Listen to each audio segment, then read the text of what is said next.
बिस्मिल्लाहिर्रहमानिर्रहीम। अज़ीज़ तलबा व तलिबात, एक नए सबक के साथ आपके सामने हाज़िर हूँ।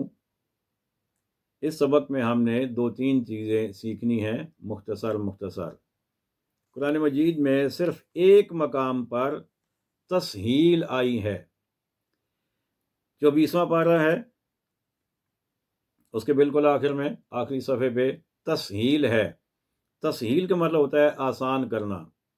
एक ही कलिमा है जिसमें दो हमज़े इकट्ठे हो गए हैं शुरू में, तो उलमा फरमाते हैं कि यहाँ पर फिर दोनों हमज़ों को ज़रा उठा के पढ़ना वो थोड़ा मुश्किल भी है और थोड़ा रवानी में भी मसला होता है। तो वो फरमाते हैं यहाँ पर तस्हील कर दी जाएगी और पहले हमज़े को तो झटके के साथ पढ़ा जाएगा, जबकि दूसरा हमज़ा जो है उसे थोड़ा सा आसान कर दिया जाएगा, तो इसलिए उसे तस्हील कहते हैं। तो वो कलमा है जैसे लिखा हुआ है, पहले मैं वो आपको बताता हूँ, फिर मैं तस्हील करके बताऊँगा।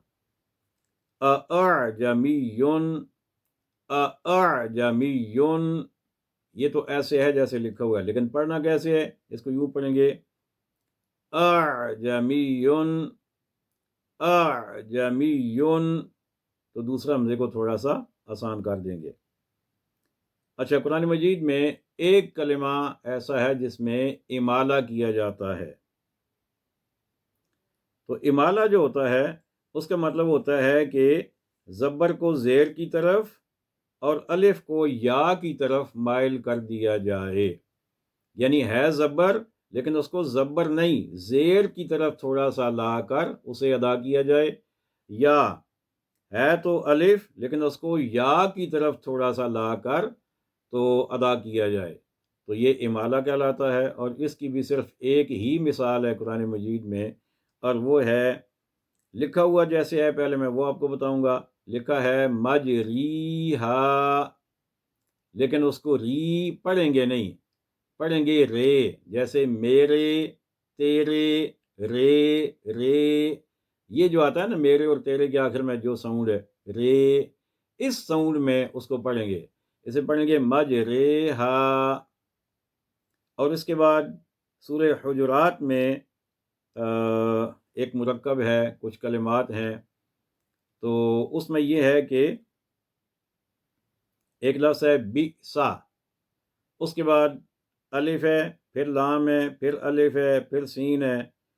तो उसमें पहला और अगला जो अलिफ है वो नहीं पढ़ा जाएगा, दरमियान वाला लाम पढ़ा जाएगा। उस लाम को आगे सीन से मिलाएंगे, तो अव्वल और आखिर के जो दोनों अलिफ हैं उन्हें नहीं पढ़ा जाएगा। तो बाज़ बंदे इसको गलती से दोनों हमज़ा जो हैं उनको पढ़ देते हैं, पहले को सीन के साथ मिला के और अगले को अलग करके पढ़ देते हैं, जबकि ऐसा पढ़ना नहीं है। और वो कलिमात हैं बिसा लिस्मुल फुसूकु, लिस्मुल फुसूकु। तो इसको बाज़ बंदे गलती में बेसल इस्मुल ऐसे पढ़ देते हैं, तो ऐसा नहीं है, बिसा लिस्मुल फुसूकु। तो ये आज का सबक था जो अल्हम्दुलिल्लाह हमने पढ़ लिया। अल्लाह करीम की बारगाह में दुआ है अल्लाह ताला में अक़ाइद सहिया और अमाल सालिह की तौफ़ीक़ भी अता फ़रमाए, और हमें कुरान मजीद को बार बार मोहब्बत, शौक़ और प्यार से पढ़ने, समझने, अमल करने, दूसरों तक पहुँचाने की तौफ़ीक़ अता फ़रमाए। वस्सलामु अलैकुम व रहमतुल्लाहि व बरकातुहू।